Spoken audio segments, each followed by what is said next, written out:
Bom dia a todos. Eu me chamo doutora Regina Maia Machado, expert em autismos, TDAH, dentre outras condições da saúde mental.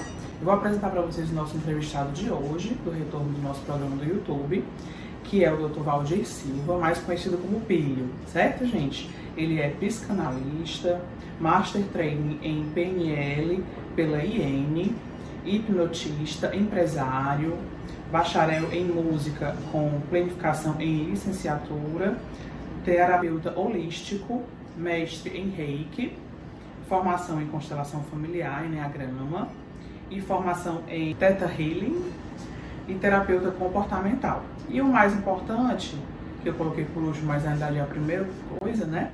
O Dr. Valdir é uma pessoa autista nível 1 de suporte, como comorbidade TDAH, que a pessoa nasce, né, com essas condições, em especial o autismo nível 1, e isso não o limitou nunca, e pelo contrário, agora sabendo quem ele é, ele pode evoluir ainda mais nas suas habilidades. Então, Tupilho, fala pra gente como é que foi pra você receber o diagnóstico tardiamente de autismo. Essa resposta é bem complexa. E eu vou dizer porque, pegando um gancho da apresentação que a senhora fez, né? Desde muito cedo eu me percebi diferente e busquei me adequar, exatamente por me sentir diferente. Eu me lembro de fases da minha vida que eu me sentia aquém das pessoas, e me perceber assim fez com que eu desenvolvesse, juntando a habilidade da persistência e da perseverança, um comportamento atlético em relação ao meu desempenho social. Então, eu percebo que eu fiz muito esforço, desde muito cedo. Muito cedo eu li a Bíblia, fui atrás de religiões, de conhecimento, de saberes. E hoje faz sentido essa busca. Então, foram mais de 30 anos de busca, onde, além da música, que eu acredito que foi o meu maior suporte, foi o que me deu um bom desenvolvimento, mas, principalmente, nessa jornada, é a sensação de que tudo que eu encontrava em termos de caminho terapêutico dava uma explicação que eu sentia que não preenchia a sensação de me sentir compreendido dentro dos contextos que eu vivia. Então, de uma certa maneira, quando veio o diagnóstico, imagina que eu passei anos percorrendo a estrada e abrindo portas para tentar encontrar a mim mesmo e lá na frente, sem procurar, por uma questão mesmo. Aí foram as comorbidades que me empurraram para essa busca, né? As dificuldades que eu senti internas, e o diagnóstico veio como uma forma de linkar todos esses conhecimentos, esses saberes que eu reuni durante esse tempo, essa jornada, integrá-los dentro de mim como uma condição de conhecimento, mas que não necessariamente era a leitura correta de como eu funciono. Entender como eu funciono foi extraordinário. Então, o diagnóstico, a despeito do reconhecimento de ser um transtorno, ou seja, muitas pessoas lidam com isso de uma maneira até desafiadora pela dificuldade de assimilar ou de assumir uma condição de dizer eu tenho um transtorno mental, né? Eu acho que isso é um tabu muito grande, mas enquanto autoconhecimento, perceber que as dificuldades que eu precisei enfrentar durante a minha vida e na qual eu me julgava incapaz ou menor ou assumir rótulos que eram dados por outras pessoas que viam algumas dificuldades que eu tinha no meu desenvolvimento, embora contrastasse com alguns comportamentos bem destacados em áreas. Na música, eu sempre busquei me destacar bastante em tudo que eu fazia, e eu comecei a entender depois do diagnóstico que tem a ver com o meu hiperfoco, com as coisas que eu gosto e a intensidade do perfeccionismo que eu ponho naquilo que eu faço, entende? Então o diagnóstico ele trouxe luz sobre esses comportamentos e fez eu criar uma compreensão sobre mim mesmo muito mais dilatada, na qual eu já vinha nessa busca de autoconhecimento. Então é uma jornada de 30 anos que parece que culmina com um diagnóstico que traz um novo significado. Então a sensação real que eu tenho nessa nova fase é uma sensação de renascimento. Eu sou uma médica autista e eu entendo perfeitamente ao ouvir sua fala o porquê que tantos autistas e familiares de todas as idades procuram médicos e terapeutas autistas e não especialistas X, Y, Z. Como existe essa identificação, né? Deve ser um nó para alguns colegas, né, de alguma especialidade, essa questão do próprio paciente buscar um profissional que se declara autista. Eu compreendo bem, visto que, em especial, pacientes autistas do nível 1, da antiga nomenclatura do síndrome de Asperger, síndrome de Savant, que são diagnósticos difíceis, visto o grau de funcionalidade da comunidade, realmente quando o profissional está também no meio, ele, ao ouvir a história, é muito difícil ele errar um diagnóstico, porque ele vai sentir, vai lembrar da própria história e muita coisa ele vai perceber realmente se a pessoa é autista. Então isso explica muito, né? É interessante, doutora, só complementando o que a senhora falou, é que esse lugar de fala do terapeuta na condição de autista dá a ele um empoderamento sobre a condição que cria uma conexão de empatia, uma condição de compreensão e acolhimento muito maior. Foi assim que eu me senti, porque eu tinha procurado já outras terapias e eu não me sentia lido. É como se você fizesse uma narrativa de uma causa, a pessoa traz as informações que ela tem, então o lugar de fala dela é de quem está assistindo de fora. Muitos, na realidade, sabem, né, que a empatia da pessoa autista é diferente. Só que a maioria pensa que é sempre uma empatia diminuída. Porém, não é bem assim. A nossa empatia pode ser em excesso, se tornando uma pessoa mais vulnerável, mais ingênua, né? Ou, depois de algumas experiências, se tornar um pouco diminuída, se tornando uma pessoa mais desconfiada. Porém, infelizmente, esses dois locais, né, de uma hiperempatia, de uma hipoempatia, geram em nós uma certa rejeição. Porque no movimento da interação, da comunicação dos grupos, se você se torna muito ingênuo, as pessoas também não falam bem. E se você se torna muito desconfiado, vira chacota e também gera um isolamento, né? Isso é uma parte que deve ser esclarecida, né? E isso foi através da tua fala, eu me lembrei muito dessa região, assim, desse sentido da empatia, né? E nesse lugar de fala também, a senhora citou a questão da solidão. É engraçado que uma característica que eu percebo que é muito comum a pessoas que eu venho conhecendo e observando que têm o autismo, é essa questão da solidão, né? E que invariavelmente a gente aprende a desenvolver uma habilidade de solitude, porque o fato de estar só, pelo menos para mim, funciona muito porque eu consigo me sentir confortável o suficiente para não ter que mascarar nada, e só ser eu e fazer tudo que eu gosto, do jeito que eu gosto, sem nada que me atrapalhe. Então, esse momento de individualização é muito importante, né? E o bacana é que, no meu caso, que eu estudo música, então eu preciso passar horas sozinho, trocando, porque enquanto eu toco não dá para conversar ou fazer outras atividades. Então, eu consegui criar esse recôndito de autorregulatório. Perfeito. Então, assim, nesse nosso diálogo, realmente a gente fala agora sobre os movimentos autorregulatórios, que são muito importantes. Muitas pessoas julgam, dizem que é estranho, a nomenclatura na literatura são estereotipias, porém, hoje já se vê que todos eles são autorregulatórios. Eu me lembro que na minha infância, quando meus pais tinham uma discussão, eu saía do meio, ia para o meu quarto e estudava.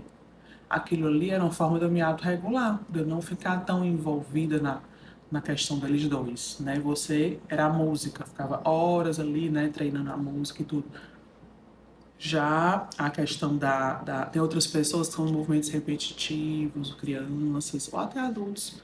Então, por que que os pais precisam corrigir sempre? Por que que o esposo, a namorada precisa corrigir sempre? Deixe ficar. Aquilo ali é autorregulatório. Às vezes no hospital psiquiátrico, alguns pacientes que ditos como esquizofrênicos, só que será que eles não eram autistas? Retira a roupa. Aquilo ali pode ser um movimento autorregulatório também, porque ele retira o estímulo. Então, por que que precisa conter, amarrar, obrigar a vestir a roupa? Será que não é o caso de deixar alguns minutos, né? Isso tudo é algo a se pensar, né? E voltando um pouquinho aqui para a pergunta, né, para a próxima pergunta da gente, o que teria mudado, filho, na sua vida se você tivesse recebido o seu diagnóstico mais precocemente? Conta pra gente. Eu não consigo imaginar uma resposta para essa pergunta. Eu me sinto, doutor, muito agraciado com a vida que eu tive. Eu acho que eu tive uma vida muito boa a despeito das dificuldades que eu enfrentei. E eu acredito isso.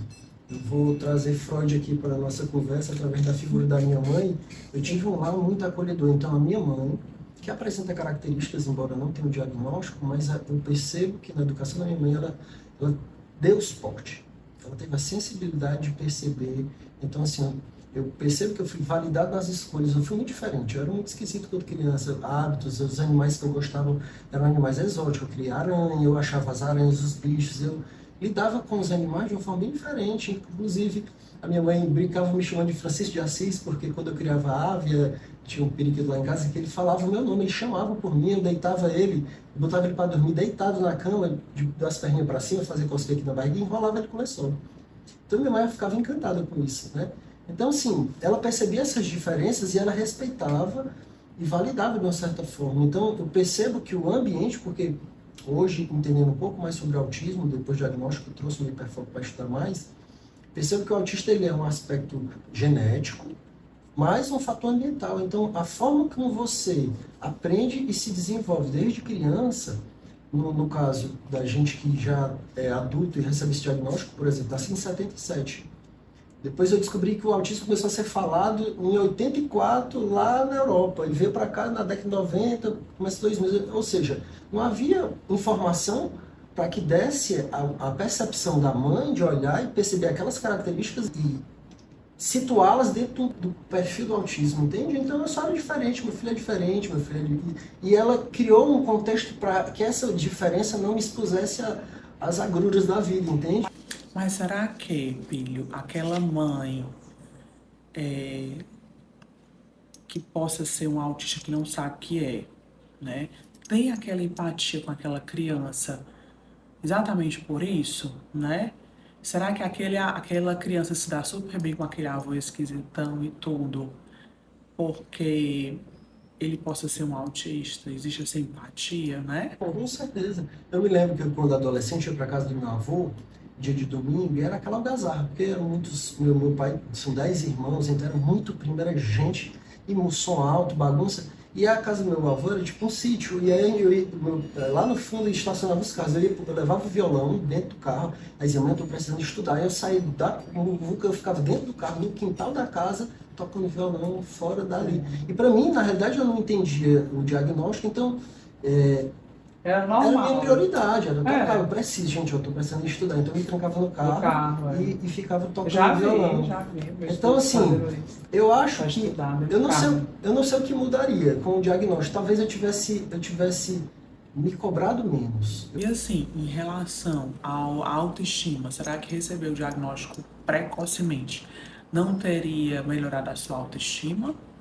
Não, eu tenho uma autoestima muito boa porque a minha mãe me validou. Pois eu digo a você e a vocês, a minha autoestima teria sido melhor se eu tivesse recebido o meu diagnóstico mais precocemente. Porque até o meu primeiro curso universitário de fisioterapia, eu não percebia que eu tinha também algumas qualidades que os outros não tinham. Capacidade de ficar muitas horas estudando, memória boa, dentre outras qualidades. Aí depois, quando eu fui fazer cursinho para medicina, que eu vi que eu tinha uma base, uma memória, minha autoestima começou a melhorar. Aí eu passei para medicina, melhorou um pouco mais. Aí já trabalhando na psiquiatria, na Casa da Esperança, com pessoas autistas, que eu vi muitas pessoas parecidas com a minha genética, é que eu tive o interesse de buscar o diagnóstico. Aí quando eu recebi o meu diagnóstico, parecia que eu estava recebendo uma grande joia nas minhas mãos. Não parecia que eram papéis, mas que era a mim mesma. E aí é como diz o pessoal da comunidade autista, eu saí do armário.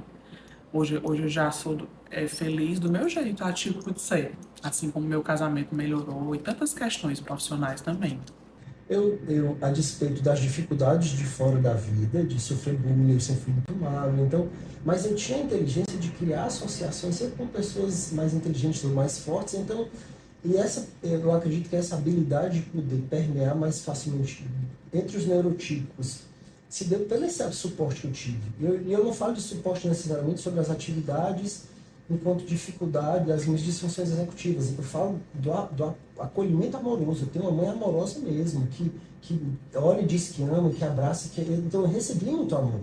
Essa diferença, esse aspecto fez total diferença no meu desenvolvimento enquanto autista, podendo ter habilidades para lutar, eu acredito, e eu lido, na minha mente eu lidava dessa forma, lutar contra as minhas próprias dificuldades, para que eu pudesse ser o melhor filho da minha mãe e validar todo aquele crédito que ela deu a mim, entende? Então, de uma certa forma, eu acho que essa matriz que eu tenho educacional da minha mãe, que envolve amor e cuidado, foi significativa. Foi significativa. E ela, de fato, faz com que hoje eu possa, inclusive, olhar para a minha história entendendo, conseguindo ressignificar os julgamentos que eu tive dentro de casa por conta da minha rigidez cognitiva. Aí meu pai, ele inventava do nada um serviço todo final de semana. Vamos fazer isso. E eu que com a minha mente já toda organizada para a minha programação.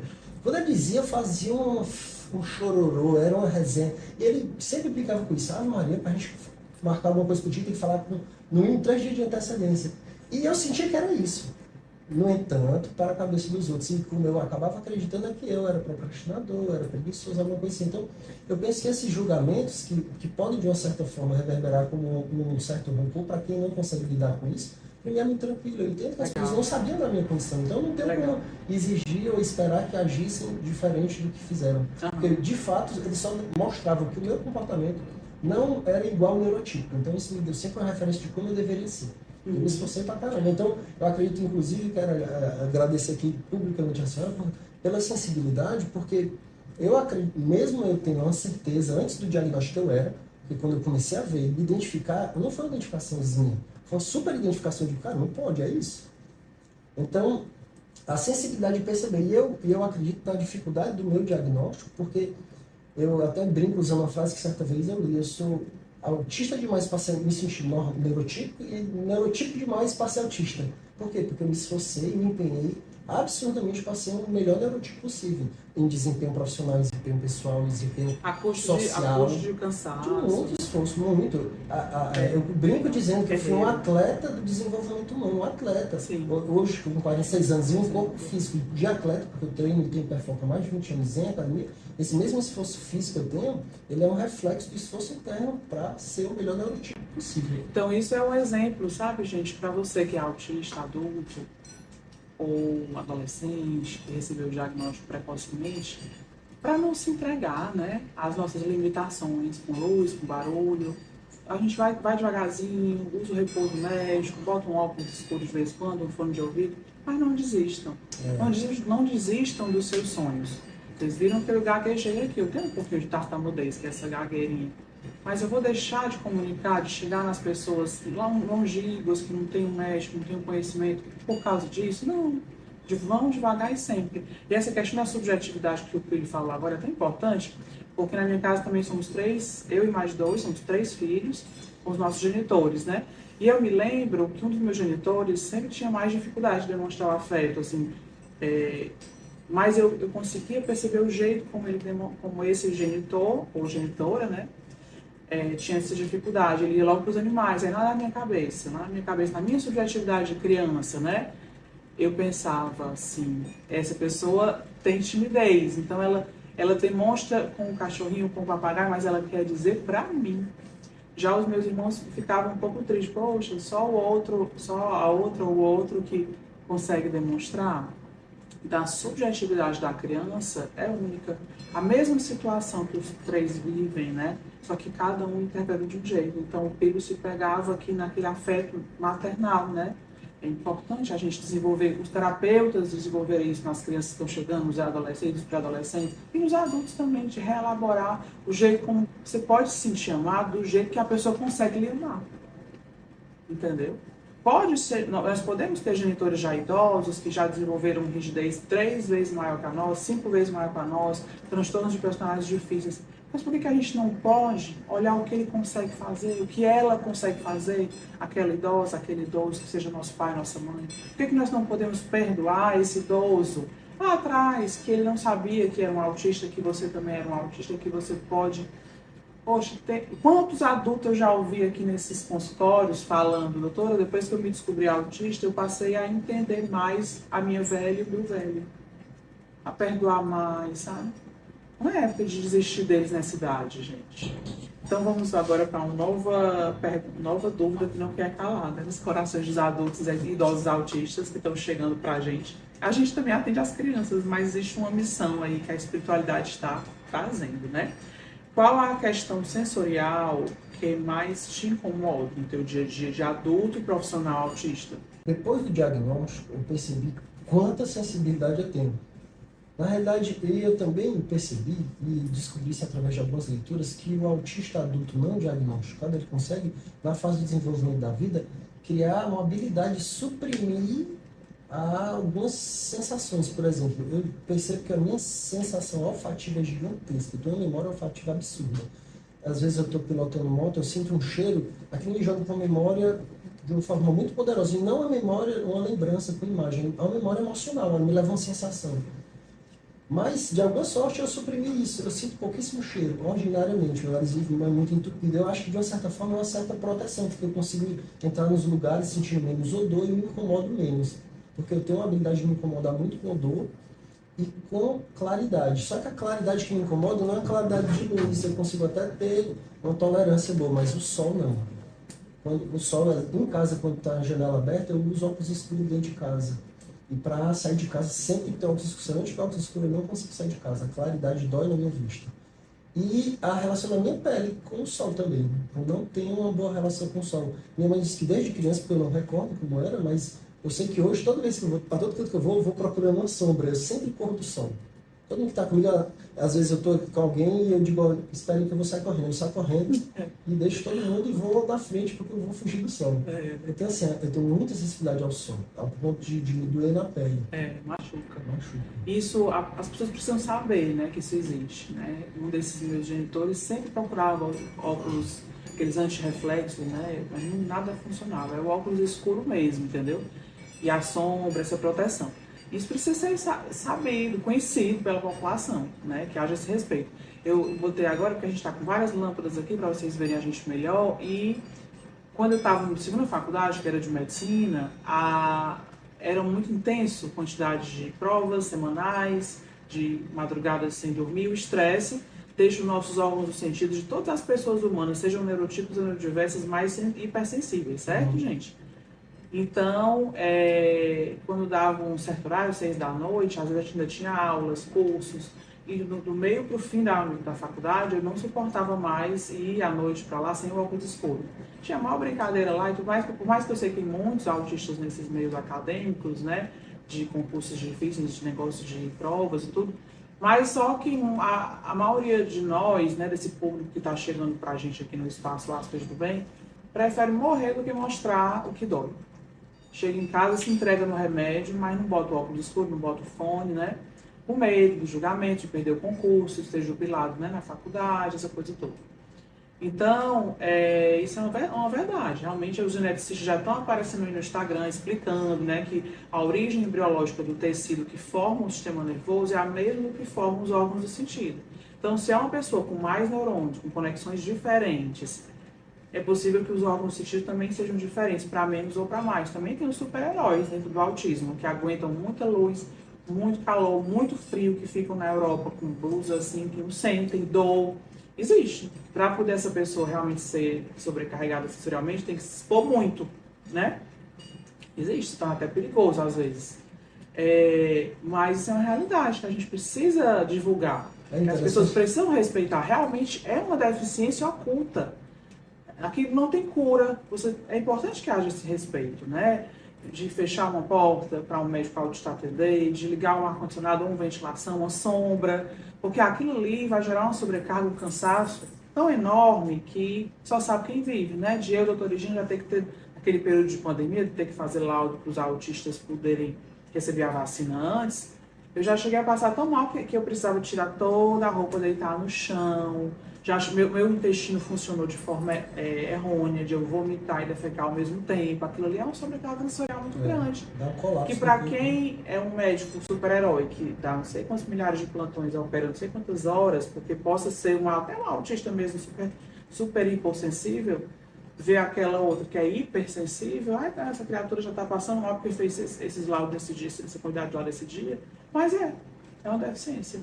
É legal que tem essa questão do extremo, né? Hipersensível ou hipossensível. Hiperinteligente ou deficiência intelectual. Eu percebo que a minha mãe, por exemplo, ela vai botar aquelas alimentos prontos de micro-ondas que sai muito quente, que todo mundo tem que botar um forro na mão para pegar. Então minha mãe segura assim quando embaixo e sai. E a pimenta, que alguns deles ingerem, não sentem nada. Brincadeira de feijoada de médico, né? A gente ia com os pais, cheio de autista lá, que nunca receberam diagnóstico. E aí as crianças, vamos botar a pimenta pro doutor fulano, doutor Beltrano, naqueles parecem umas castanhinhas. Comiam, não sentiam nada, tá? esse teu genitor, genitora é forte para pimenta? Que é aquilo ali. Quer dizer que dentro da boca não é sensorial, aquela criatura não sente tanto pimenta, tá com pau mesmo. Vai sentir depois a gastrite, o refluxo, né? A comorbidade, que tem comorbidade física também. O pessoal pensa que tudo é psiquiatra. Não, tem comorbidade física, bruxismo, fibromialgia, enxaqueca, né? É bem interessante. Então vamos para outra pergunta que não quer calar. Algo atrapalha ou atrapalhou, Pio, nas relações sociais e nas interações, assim, de você deixar de fazer amigos por desconfiar muito, ou de confiar demais e acabar se decepcionando, perder namoros, amores, porque não conseguia demonstrar, chegar a pegar, né? As relações interpessoais, para mim, elas sempre foram muito interessantes, porque eu tenho hiperempatia. Diferente da hipoempatia, eu tenho empatia demais. Na realidade, na minha infância / adolescência, essa minha empatia me impediu muito de contato social, porque quando eu chegava num ambiente com muitas pessoas, eu me sentia extremamente afetado por aquilo. Como eu não tinha diagnóstico, eu não sabia dizer se era o som, se era o barulho, o que era, se eram as pessoas, mas eu sentia tristeza, eu sentia raiva, eu sentia um monte de sensações e que não me causavam bem-estar. E por isso que eu me encaminhei para o lado da espiritualidade, para entender e trouxe os significantes desses comportamentos para o lado espiritual. Mas, de uma certa maneira, essa minha hiperempatia faz com que eu goste de pessoas. Eu gosto da interação social, eu gosto de gente. A questão que eu penso é que talvez isso seja confundido quando diz, o autista é antissocial. Talvez alguns realmente tenham essa característica, mas o que faz com que a gente muitas vezes se sinta antissocial é o esforço e a demanda que precisa ser feita para a própria interação. Ou seja, eu gosto de fazer aquilo, mas aquilo me cansa mesmo. Eu gosto tem aquele que invade muito, nem nota, e é excluído também, que também é doloroso ser excluído, viu, gente? Não é legal. A literalidade também é um aspecto. Como eu sou master trainer em programação linguística, eu me tornei especialista em linguagem. Então eu consigo compreender a linguagem nos seus meandros. Ou seja, eu estudei muitos anos. Eu tenho uma formação máxima em programação linguística, uma certificação internacional. Ou seja, eu percebo quanto a linguagem ela influencia de maneira significativa os pensamentos e os comportamentos. E como a gente usar a linguagem de uma maneira muitas vezes equivocada, não por querer, mas por ter uma literalidade na própria condição do pensamento, isso cria um gap, cria um ruído muito grande no diálogo. Então a gente acaba sendo excluído porque ou não é entendido ou não está entendendo. Ou não se faz entender. E aqui, exatamente, aí aquilo cria uma distância que faz com que você acabe criando pares. É mais fácil o autista, e eu percebo muito disso, ter o melhor amigo, ter aquele criar pares, na qual você se sinta acolhido e aceito, do que aquele contexto mais amplo, onde você está ali na turma, né? Porque para cada pessoa, é como se, para você desenvolver uma habilidade de interação, para cada pessoa você precisasse vestir uma nova máscara, fazer uma camuflagem. Eu estou interagindo com ela, vou aqui na mesa, vou com outra pessoa, com outra. Então, o esforço intelectual, mental para essa interação é muito alto. Se você não for um atleta dessa linha, dessa área, você no instante baixa a bateria e quer ir embora da festa. Aí você recebe o nome de chá, porque você quer ir embora cedo, antissocial. Na verdade, você está gostando daquilo, só que já deu. A sensação é tipo assim, eu já aproveitei o que tinha que isso até nas famílias, né? Como entre irmãos, a chance de o outro irmão possuir algum autismo, outro nível, outra comorbidade, outra personalidade, é de 70 vezes ou mais. É muito comum desuniões entre irmãos, um fala uma coisa, o outro entende outra, dá briga, dá confusão também. Entre casais, é muito comum casais autistas gostarem de estar juntos. Aí chega um tempo do casamento também dá esses ruídos, por questões de toque, que também repercute na interação. Então é muito importante que esse conhecimento exista, porque depois que a família passa a ter noção que isso existe, a linha do perdão e do humor dentro de casa fica mais leve, sabe? E mais leve, né? Por isso, talvez esse diagnóstico precoce da nossa vida poderia ter tido esse lado bom, né? Você teria privado vários conflitos que surgiam por conta de uma condição deficitária em algum comportamento que não era percebido pela condição do autismo, mas sim como uma preguiça ou era adjetivado como algo inadequado a um padrão normativo, né? Sem contar no MESC, né? Que quantos familiares nossos poderiam estar aqui e não ter se suicidado? Isso. Porque é muito inteligente, mas não sabe pegar na esposa, pega com força, pega fraco. ansioso, a energia sexual vai toda pro trabalho e não consegue namorar com a esposa, com o esposo, a gente poderia ter perdido menos gente precocemente pro suicídio, né? Com certeza algum autista teve algum familiar que já se suicidou, que era, naquela época todo mundo era bipolar, esquizofrênico ou depressão, né? Não era um autista, né? Não tinha um diagnóstico. E não tinha nem, ainda tinha o estigma, né? Que ainda tem hoje na idade mais idosa. Que pra que esse estigma, minha gente, né? Tá bom. Vamos ser felizes, né? Vamos rir dos nossos defeitos. O desconhecimento, eu acho interessante, inclusive, esse espaço, esse momento aqui, porque o desconhecimento do autismo dentro do aspecto, enquanto espectro, é muito grande. Ou seja, quando eu comento com algum amigo que ele vê lá, o filho agora recebeu o diagnóstico. Aí é comum muitos, pela autoridade que eu já tinha desenvolvido em relação ao meu desempenho profissional nas áreas que eu atuo, eu sempre tive muito respeito às pessoas. Então, quem admira passou a admirar mais, mas quem já não gostava chega com vários questionamentos, inclusive o fato do meu esforço para ser neurotipo, quando a pessoa, eu me ressignifico internamente da seguinte maneira, a pessoa diz, mas tu não parece. Eu digo, cara, como eu sou bom, eu consegui ser tão hábil a ponto de conseguir suprimir todas as características que de fato eu sinto e consigo soltar e me sentir à vontade quando eu estou só. Entende? Então, a realidade não é vista, o que é visto é o empenho. Então, as pessoas acabam te medir pelo aquele empenho, pelo teu desempenho, na realidade, não só o empenho, o empenho e o desempenho, né? Então, quando você tem alto desempenho em uma profissão, em alguma área, não é possível que aquela pessoa que faz tudo aquilo não conseguir fazer isso. Então, o que não é visto... Não é cobrado. Isso, aí o que é visto é tido como uma referência de quem você é de fato, né? As pessoas não conhecem. E essa voz de fala do adulto, gente, é tão importante para as crianças. Você imagina uma família que ninguém tem diagnóstico, só a criança. Então pode ser uma criança que ela possa crescer subjugada. E se essa criança vê a gente, a doutora Jeane nasceu autista, recebeu o diagnóstico com 39, e ela conseguiu se formar em fisioterapia, ela conseguiu se formar em medicina, por que eu não posso conseguir, né? Porque às vezes tem pais que se perdem no medo e começam a proteger demais, você não pode, você não é capaz, mas se aqui, em algum momento aquela criança, aquele adolescente, aquele pré-adolescente vê a gente, que só recebeu o diagnóstico adulto, a gente foi cobrado como se a gente fosse neurotípico a vida toda. E a gente conseguiu. E agora as crianças estão A duras penas. Mas agora as crianças estão recebendo diagnóstico há um ano, né? Porque os médicos estão mais capacitados. Mas também é perigoso. Aquele pai, aquela mãe proteger demais, passar a mão na cabeça demais. Não façam isso não. Mesmo no nível 3, a gente pode continuar educando para saber o que é bonito, o que é feio, o que é educado, o que é deselegante, o que é amoroso, o que não é, né? É importante esse equilíbrio.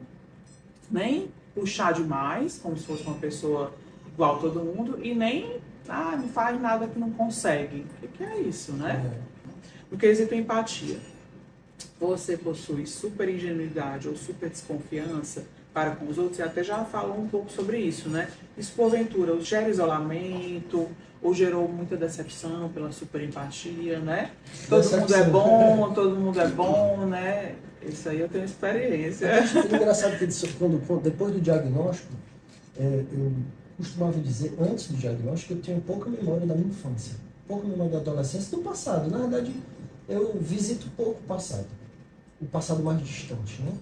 Então, depois do diagnóstico, eu comecei a revisitar. E engraçado, foi natural. Algumas situações que eu via, que eu vivenciava, me traziam memórias a partir desse novo prisma, desse novo paradigma do autismo. E eu percebia a questão da hiperempatia, que eu me lembrei de uma situação quando eu era criança, devia ter 9, 10 anos, que eu estava na calçada, eu morava num bairro, eu estava na calçada de casa e tinha um menino de rua que morava num casebre que tinha dentro de um sítio perto lá de onde eu morava, e o pai dele tinha chegado alcoolizado, bateu nele, expulsou de casa e ele dormiu na rua. Ele estava sentado na calçada da frente da minha casa quando eu saí. E aquilo me sensibilizou, eu me lembro que eu olhei, o apelido, eu não me lembro o nome dele, o apelido dele era Buiú. Eu disse, Buiú, é o seguinte, tu vai dormir aqui em casa, mas tu tá muito sujo, então tu vai tomar um banho, vou botar a rede no meu quarto, agora tu só pode dormir hoje, que senão minha mãe briga, tu não pode morar aqui em casa não, mas hoje tu não vai dormir na rua não. E eu me lembro que eu botei o Buiú para dormir lá em casa. Ou seja, eu já tinha essa essa conexão com a dor do outro, né? Isso foi muito interessante, que eu percebi que é uma característica muito natural. Então, os meus trabalhos sempre estão muito associados à assistência, por exemplo, da aula, do aula de música, já há quase 30 anos. Então, a sala de aula, para mim, foi um laboratório de entender a vida. Por quê? Porque cada aluno, são milhares de alunos, são quase 30 anos, então foram milhares de alunos que eu já tive, então milhares de histórias que eu já ouvi. Eu mesmo antes de ter formações na área da terapia, eu já era de uma certa forma terapeuta, porque eu me recordo várias vezes do aluno ir na aula, ele está com muitos problemas em casa e ele não vou conseguir pegar na guitarra hoje, aí desabafava. Então, a profissão que eu escolhi me permitiu também desenvolver mais dessa habilidade de conectar, de conhecer histórias, ouvir pessoas. Então, eu acredito que essa minha curiosidade por gente cria uma conexão muito interessante que vem dessa hiperempatia, entende? Agora, ou seja, contrastada também, há um paradoxo aí que é o tanto de energia que eu gasto para as interações. Quando a interação ela está no nível de hiperfoco, ou seja, eu interajo com alguém, começando uma coisa que eu gosto, é bom. Ali eu... Nem sente. Mas quando é para situações sociais, para festas, para não sei o quê, eu percebo que a minha tolerância é pequena e eu, por muitas vezes não diagnosticado, me impunha a ter que suportar. E sair assim de uma festa, acabar no outro dia não querer ver ninguém. De uma certa maneira, a gente viveu uma luta sem saber por que estava lutando. Por que estava. Eu me lembro que eu fazia medicina e eu tenho uma grande amiga que hoje é pediatra, e aí eu sentia todo aquele cansaço no fim do dia, né? E o humor mudava, era ruim demais. Assim, vinham dores de cabeça nos olhos, no corpo. E aí eu falava para assim, minha amiga, será que vale a pena ter um filho biológico? Porque até hoje nenhum psiquiatra fechou o diagnóstico, era mais comorbidades, toque, ansiedade, algum sintoma depressivo, né? Mas vou passar a transmitir isso, né? Porque eu já via que eu tinha vários familiares idosos que tinham características atípicas. Eu e meus irmãos tínhamos menos, porque tivemos a oportunidade de realizar terapias precocemente, mas eu sentia que era desagradável, assim, alguns sintomas. Ela, não, mas não pensa assim, não, você vai ser uma mãe maravilhosa e tal, porque a maternidade é muito além do gerar, é o nosso jeito com as pessoas, né? E tudo. E realmente, mas voltando para a questão da empatia, eu me lembro que antes da pandemia, eu e meu esposo fomos para um carnaval em Recife, lá para nossa família, e num bate-papo numa mesa, numa varandinha do prédio, apartamento, a gente falou essa mesma questão, então a mesma característica que horas nos ajuda, horas também nos prejudica. Então a gente deve ter mais autocompaixão com as nossas características, porque essa história da empatia é tão interessante. Quantos políticos ou líderes religiosos que são autistas e não sabem que são, estão por aí lutando pelo outro, pelo pobre, sabe? Pelo deficiente. Isso é hiperempatia. A humanidade precisa dessas pessoas com hiperempatia, né? E a questão do estrabismo, que é uma coisa muito comum entre nós, né? O nível 1 eu percebo que é um pouquinho mais discreto, né? A nível 2 e 3 é um pouquinho maior. Muitos líderes religiosos, místicos, com dons belíssimos, que já ajudaram, tinham esse estrabismo. Será que não eram hipersensoriais? Será que não eram autistas? Com essa bondade que ajudou a humanidade? Fica a dúvida, sabe? Então, assim, acho que nós, às vezes é ruim. Você tem muita empatia, ser o bobo da corte, né? Ela vulnerabiliza. Vulnerabiliza, o pessoal sacaneia nas costas. Mas tem horas que é bom, tem horas que o mundo precisa desses corações de criança, né? A história da voz, que alguns têm uma voz com um tom muito alto, alguns têm uma voz muito baixinha, alguns têm uma voz muito monótona, né? A gente às vezes é grandão, mas tem uma vozinha de criança, eu tenho, o filho tem, né? Uma articulação muito monótona, que para quem entende fica na cara, que é uma característica de autismo, mas ao mesmo tempo é bom. Quando a gente é um terapeuta que atende como eu, né? Uma médica que atende de 1 aninho até idoso.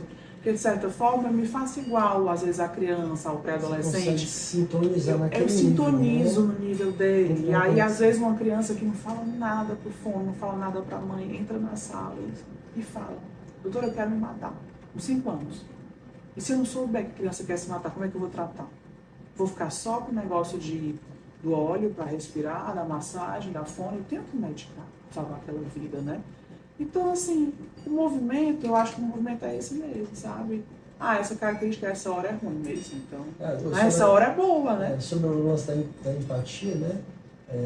Ela pode sim e gera prejuízos quando você inadvertidamente não percebe os movimentos. Eu tive uma empresa que faliu, uma empresa que quebrou, era uma franquia, e isso aconteceu porque eu fui passar a perna por muitas pessoas, porque eu fazia negociações na qual eu criava flexibilidade para conseguir ajudar a pessoa, e mesmo assim a pessoa não honrava aquele compromisso. A gente nunca imagina que o cara tá pensando, o mongol, a criançona, o bonzinho, a gente nunca imagina que vai passar aquilo lá. Depois de a gente receber 1, 2, 3, a gente começa a ver que o outro tem maldade. E pode ser até às vezes que ok tenha, mas ele vê assim que tá tão fácil que ele tira proveito daquilo, e a gente acaba sendo lesado por uma pessoa que talvez não teve a intenção maligna de lesar, mas que a pessoa não me cobra, a pessoa não deixou para lá, eu deixo para lá também.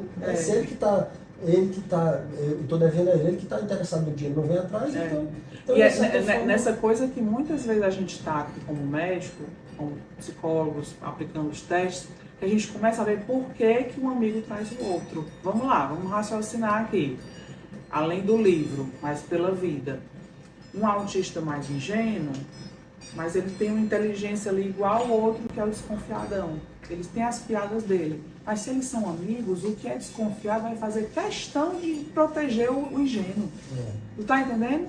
Então, tudo isso faz sentido, cara. Que aí o que é mais desconfiado, o outro tem ingênuo, rapaz, fulano é gente boa também, tu só quer ser amigo de mim, vamos abrir mais para outros amigos. Então esses amigos que são iguais na inteligência, mas diferentes na empatia e opostos, eles se protegem, entende? Que movimento interessante.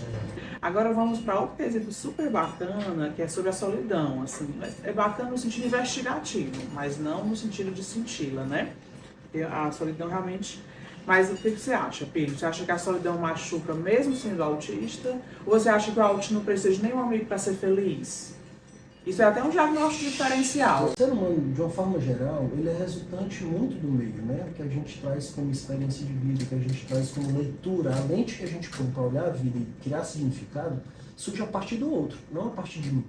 Ou seja, eu fui gerado a partir de um desejo do meu pai e da minha mãe. Então ali, quando eu não era nada, eu recebi informações. Então a gente é muito fruto desse resultado. E eu percebo que no processo educacional, do desenvolvimento humano, ainda não há um olhar muito dedicado à parte do autoconhecimento. Então a gente cresce para fora, cresce tendo que dar conta do trabalho, dar conta da luta, dar conta do menino, dar conta dos estudos, dar conta da prova. O foco, a solidão machuca, dói em ti? Vou já chegar. Então o que é que eu estou querendo mostrar? A gente põe tanta atenção para fora que, certa feita eu li que a pior tortura que existe é uma pessoa que está presa, sentada no meio de uma sala escura, sem som, sem nada, sozinha. Por quê? Porque ali é o momento onde ela está só com ela mesma. Então eu acho que a solidão, independente do autismo, ela dói em todo indivíduo que não sabe estar consigo mesmo, porque não aprendeu. Ele não tem a solitude, Não tem a solitude. Então, o autista, em condição particular, eu acho que há um holofote sobre essa situação, porque ele gosta da solitude. Gosta de estar só. Na realidade, eu não digo que ele gosta da solitude, porque ele pode não conhecer a solitude, ele só pode conhecer a solidão e a tristeza. Ele pode ser uma pessoa comórbida e sofrendo. Mas ele é muito íntimo da individualidade, que pode gerar uma solidão, quando ele não tem recursos de estar com ele mesmo, porque ele não sabe o que pensar sobre. Enfim, o pensamento vai para onde? Como eu vivo? Entende? E tem o outro autista que gosta tanto de gente, quando tá só, sofre muito, isso, né? Então eu penso assim, a relação da solidão e da solitude vem muito de como você, enquanto indivíduo, lida com quem você é. Como você se observa, como você percebe o seu jeito. Então eu penso que o diagnóstico, dentro desse contexto, ele ajuda o indivíduo a conhecer seus limites. Que é o que o Lacan chama na psicanálise de borda. Ou seja, se eu não sei minha borda, eu não sei até onde eu posso ir no outro e até onde o outro pode chegar em mim. Então o autista, como ele tem essa leitura social através da linguagem distorcida, ele não tem clareza de borda, ou seja, ele pisa no outro, aí é tido como o grosso. Ou ele deixa o outro pisar nele porque ele não sabe qual é a linha na qual ele está sendo desrespeitado. Então, o autoconhecimento, eu penso, e a terapia traz muito esse auxílio, eu pensei qual é a minha borda, qual é o meu limite, o que é que eu tolero, qual é o meu grau de sensibilidade e o meu grau de permissão a partir dessa sensibilidade que eu tenho, seja intelectual, sensorial, emocional. Sim. E aí eu crio respeito, eu crio essa distância saudável da convivência poder ser... Exatamente. Uma comorbidade que gera muito essa questão é o borderline. Vamos supor, um autista que era muito bobinha, independente se é nível 1 ou 2, e sofreu abuso, vai desenvolver essa comorbidade do borderline. Ela gosta, ela é intensa, ela quer um namoro bacana e tal, mas ao mesmo tempo ela quer o canto dela. É um negócio tão conflituado, né? Um paradoxo, Que gera e muitas vezes quando o paciente chega no consultório com aquele estereótipo, né, da tatuagem, do estilo bem exótico, o psiquiatra às vezes olha, não é border, não é. Mas esquece que aquela hipossensibilidade que favorece ter tanta tatuagem é sensorial. Será que isso não é um autismo? Vou avaliar a gestação, né? Vou avaliar a empatia para ver se a pessoa não era ingênua e foi mais fácil sofrer abusos, né? É um negócio tão complexo. E ao mesmo tempo a maioria, acho que na realidade 100% dos que eu já vi, né, nesse meu tempo de carreira, gostam de ter os seus poucos e bons amigos. Quando ele fala, eu não gosto de ninguém, aí eu já penso no transtorno de personalidade esquizoide, que já é um antecedente pré-mórbio para uma esquizofrenia. Não estou dizendo que um autista não cuidado não pode desenvolver uma esquizofrenia. Pode, depois de uma certa idade, não bem cuidado.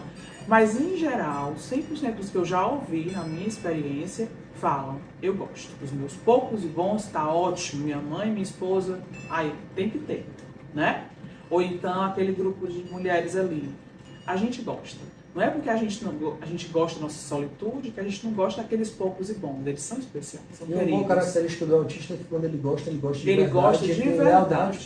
Por aquele gostar, né? Geralmente, para sair desse movimento de traição, ele já está com uma personalidade que adoeceu. Mas se ele ainda dá tempo da personalidade estar saudável, ele não tem necessidade. É suficiente. Aquele mesma rotina com a esposa, na sexta-feira, aquele almoço, está ótimo. O sexo daquele mesmo jeito, não vamos tentar aquele desse outro, aí passa um tempo só daquele jeito. Geralmente, para ter essa necessidade da traição, desse movimento, já tem uma comorbidade que deixa mais grave, uma comorbidade na personalidade, né? Que é no quesito do afeto familiar e sexual. Existe algum desconforto na tua experiência, filho? Já tive. Ou de alguma mulher não gostar porque pegou sem querer com força, né? Me fala aí. Essa parte é bem complexa, porque assim, como eu falei, eu sou um atleta neurotípico. Eu sou um neurodivergente atleta neurotípico. A adaptabilidade, eu tive muitas dificuldades, mas muitas facilidades. Eu acho que a gente, de uma maneira geral, eu vou falar de mim, eu tive a inteligência de procurar associações com pessoas que sempre eu tinha muita compatibilidade, de alguma sorte. Então, esse manejo do afeto em relação ao gostar, obviamente que quando a gente é jovem, a gente se apaixona e esse é um processo natural e sofre as coisas. E eu acho que o sofrimento, eu não vou dizer que o sofrimento do autista é maior, mas ele tem uma intensidade que está muito ligada à sensação ainda de inadequação. Ou seja, você não se sente validado para que tenha uma autoestima suficiente para se sentir o atraente na realidade, né? Então eu acho que assim, no meu caso, como eu tenho uma boa autoestima, eu tive bons relacionamentos, eu tive... então eu não sofri muita cócega, nojo. Tenho, Nojo é babado, quase todo mundo tem. Do beijo, do cheiro, do negócio, né? Cheiro é uma coisa bem estranha. E o homem é obrigado a fazer, vamos falar a linguagem do adulto, um sexo oral, aí porque tem que fazer, aí tem uns que... a pessoa autista não sabe o que é vomitar ali. Eu tive uma situação que foi muito interessante, que eu lembrei agora, que eu tive um relacionamento e a minha companheira, nesse período, ela tinha tido uma crise de sinusite, uma crise de alguma coisa que ela tinha tido nas inflamações. Isso gerava um mau hálito. Só que esse mau hálito não era evidente na fala. Mas quando a gente se beijava, tinha um determinado momento que eu sentia um gosto. E aquilo me incomodava e eu não sabia como eu poderia dizer assim, olha, isso as tem um gosto esquisito na tua boca, eu não estou conseguindo beijar, né? E eu me lembro que eu evitava, por um período eu evitei, até que a situação ficou esquisita e eu disse, olha, tá estranho, e aí você fica meio desconfortável. Então assim, eu me afeto de fato com o cheiro, eu me lembro da situação e a gente passa por alguns constrangimentos em relação a isso.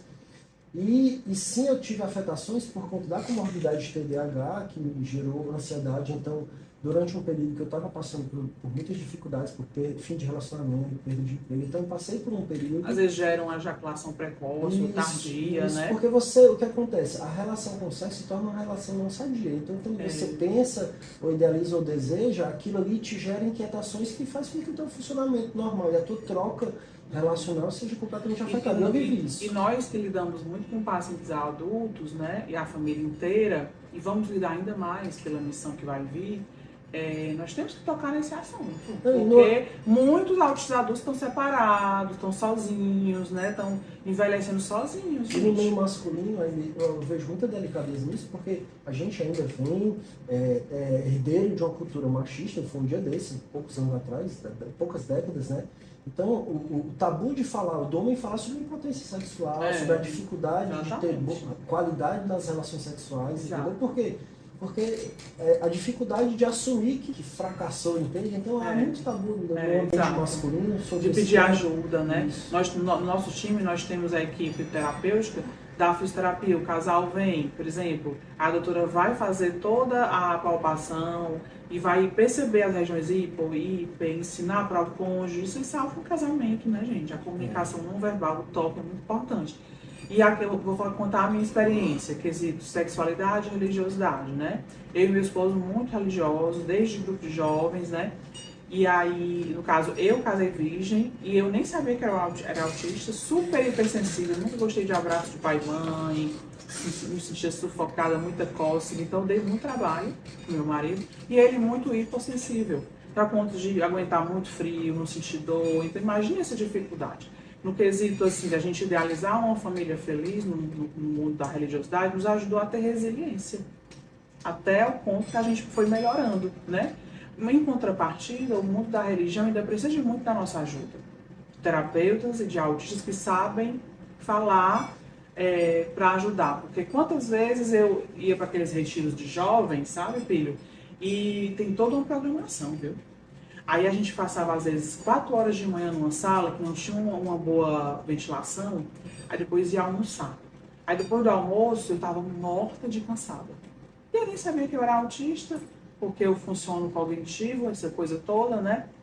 E tinha que eu estar no salão, no auditório, 2 horas em ponto. Eu ia me arrastando, chegava atrasada, sair, beber a água. Então eu era julgada pelas minhas coordenadoras. Muitas vezes eu tinha um espírito muito evoluído para poder avançar ali dentro como coordenadora, eu queria servir e não podia, porque eu era julgada. Então se eu tivesse um diagnóstico, não, deixa a Regina dormir, quando for 4 horas ela vem para o salão. Pronto, acabava todo. Ou seja, as religiões precisam entender que esses seres, essas almas podem contribuir do jeito delas. Como a gente se sente, eu vou dizer por mim, como a gente se sente como pessoa cristã ou pessoa espiritual, ali, engajada, seja no espiritismo, no catolicismo, no evangélico, como a gente às vezes se sente julgado, diminuído. Porque todo mundo nota que a gente é diferente, a gente também nota, mas a gente sabe o amor que a gente tem para dar no nosso coração e a gente não pode, porque a gente é julgado. E foi aquele amor que me ajudou a aguentar aquele sexo que não estava legal, tanto eu para com meu marido como ele para comigo, que aquilo salvou o nosso casamento. Hoje a gente é muito feliz. A gente pode ajudar muitos casais neurodiversos, sabe? E é isso, minha gente. O movimento é esse que a gente quer passar para vocês, sabe? Eu queria que você deixasse uma palavra, assim, sobre... Tanto para as pessoas que nos assistem, como sobre você, sobre a sua área profissional, que é o filho do nosso time, é psicanalista do nosso time, músico, terapeuta, programador neurolinguístico. Eu queria que ele deixasse uma mensagem para vocês que estão em casa. O recado que a doutora pediu que eu desse, eu vou resumir numa palavra, mas depois eu quero dissertar sobre ela. É acolhimento. Foi assim que eu me senti quando eu cheguei aqui. Eu estava realmente passando por um processo interno. Apesar de externamente, como eu falei da questão do atleta, eu parecia estar tudo bem, internamente eu sabia que não estava. E eu me senti acolhido. Então, é muito comum, se você se identifica com essas características do autismo, é interessante investigar. Eu sei da dificuldade que é encontrar profissionais qualificados dentro dessa área. Eu tenho um exemplo que assim que eu recebi o diagnóstico, eu compartilhei com uma amiga que eu tenho, e que ela passou 10 anos diagnosticada com depressão, vários diagnósticos equivocados, e ela disse, quando eu fui trazer para ela, que a gente é muito amigo, ela disse assim, Vale, eu também estou com indicação para autismo. Depois de 10 anos sendo tratada como depressiva, como bipolar, tomando 1 milhão de remédios, engordou muito, a vida dela foi bem sofrida por conta disso. Então, se você se identifica com essas questões que a gente trouxe, se tu percebe que a forma de pensar... Uma dica que eu percebo, doutor, é o seguinte, é que o neurotípico, de uma maneira geral, estou fazendo uma analogia simplista, tá? Ele vem com um script bom para fazer tudo. Então, fazer tudo da maneira que a maioria das pessoas faz é comum, é normal, é simples e fácil. O neurotípico, ele não tem esse script. O neurodivergente, ele não tem esse script, mas ele conhece esse script, ele pode aprender esse script, mas toda vez que ele for fazer, ele vai ter que montar esse script. Então, as interações, espécies de script, o banho, tudo que você faz, de uma certa maneira, o autista, ele gasta muita energia, porque a mente dele é uma fábrica de pensamentos sobre o fazer, sobre quando embute nesse fazer. O passado e o futuro, aí pode gerar muita comorbidade com depressão, ansiedade e outras, né? Então, se você se identifica com essas questões, procure ajuda, principalmente de pessoas que são especializadas, para que você não possa ter um diagnóstico equivocado baseado numa comorbidade e ser tratado de uma forma que não vá atender. E o acolhimento foi o que eu encontrei aqui na clínica, e o nosso objetivo de trabalhar aqui no grupo Asperger do Bem é exatamente criar esse ambiente multidisciplinar que possa acolher você e atender dentro da sua demanda singular, porque a demanda ela é singular, né? O autista, tem uma frase muito interessante que diz: quando você conhece um autista, você conhece um autista e não o autismo. Então, a noção equivocada de estereotipar o comportamento do autista a partir de determinados padrões e não entender a singularidade, isso torna dificultoso a autopercepção quanto às características do autismo e um diagnóstico. Então, se você se identifica, aqui a ideia do Espaço Asperger vem de fato trazer esse acolhimento para que você possa receber as orientações, os cuidados e, se necessário, as medicações necessárias para ser atendido, tratado e cuidado, né? Eu queria deixar uma palavra para vocês também. A gente está aqui nesse bate-papo e nós dois estamos aparecendo, mas nós estamos aqui em 6 pessoas que foram todas mandadas pela espiritualidade. Eu quero dizer para vocês que eu, assim como o Pedro, assim como cada um que está aqui, somos pessoas neurodiversas no campo intelectual e em outros campos. E eu tenho certeza que cada um sabe a batalha que vive na sua família para que as pessoas aceitem que nós somos pessoas autistas. Então, cada um vivia sozinho a sua dor. E cada um foi enviado, um com 23 mil seguidores, o outro com 31 mil seguidores, o outro capaz de juntar esses seguidores todos no Espaço Asperger do Bem, o outro que está comigo no começo, cada um. Então, assim, eu quero ler para vocês, que estão aqui e os que estão em casa, algo para vocês não se sentirem sozinhos, mas na solitude da família Universo, do irmão autista, né? Que é um texto do Vinícius de Moraes, que fala sobre amizade, certo, gente? Nós estamos aqui no nosso silêncio muito emocionados, eu estou vendo pelos olhos, porque nós sabemos o que foi a solidão até chegar nos diagnósticos, né? E eu quero levar isso para você, que está lá no outro lado, em qualquer lugar que você esteja, no lugar que você esteja, tá? Aos meus amigos. Tenho amigos que não sabem o quanto são meus amigos, não percebem o amor que lhes devolvo e a absoluta necessidade que tenho deles. A amizade é um sentimento mais nobre do que o amor. Eis que permite que o objeto dela se divida em outros afetos. E quanto o amor tem intrínseco a cisma que não admite a rivalidade. E eu poderia suportar, embora sem dor, que tivesse morrido todos os meus amores, mas enlouqueceria se morressem todos os meus amigos. Até mesmo aqueles que não percebem o quanto são meus amigos e o quanto a minha vida depende da sua existência. E alguns deles não procuram, basta-me saber que eles existem. Isso é uma coisa muito do coração de um autista que não sabe dizer eu te amo, tá? Esta mera condição me encoraja a seguir em frente pela vida. Mas, porque não os procuro com assiduidade, não posso lhes dizer o quanto gosto deles. Eles não iriam acreditar. Muitos deles estão lendo essa crônica e não sabem que estão incluídos na sagrada relação dos meus amigos. Mas é delicioso que eu saiba e sinta que eu os adoro. Embora não declare, não os procure. Muitas vezes nós autistas nem todos procuramos nossos amigos. E às vezes, quando os procuro, noto que eles não têm noção de como me são necessários. De como são indispensáveis ao meu equilíbrio vital. Porque eles fazem parte do mundo que eu tremulamente construí e se tornaram alicerces do meu encanto pela vida. Se um deles morrer, eu ficarei torto para um lado. Se todos eles morrerem, eu desabo. Por isso é que, sem que eles saibam, eu rezo pela vida deles. E me envergonho, porque essa minha prece é uma síntese dirigida ao meu bem-estar. Ela é talvez fruto do meu egoísmo. Por vezes mergulho em pensamentos sobre alguns deles. Enquanto viajo e fico diante de lugares maravilhosos, caem algumas lágrimas por não estarem junto de mim, compartilhando daquele momento. Muitas vezes nós autistas não escolhemos as pessoas pelas condições econômicas, mas pelo coração, pelo pensamento. Às vezes eu estou num local e meu amigo, que é cabeleireiro, não pode estar comigo ainda, enquanto eu não posso levá-lo, né? Se alguma coisa me consome, me envelhece e a roda furiosa da vida não me permite ter sempre ao meu lado, morando comigo, que às vezes a gente queria que eles morassem com a gente, essas pessoas de luz. Mas a gente precisa, às vezes, iluminar um outro núcleo que precisa da nossa luz solitária, né? Andando comigo, falando comigo, vivendo comigo, todos os meus amigos, e principalmente os que não desconfiam, ou talvez nunca vão saber que são meus amigos. A gente não faz amigos, reconhece-os.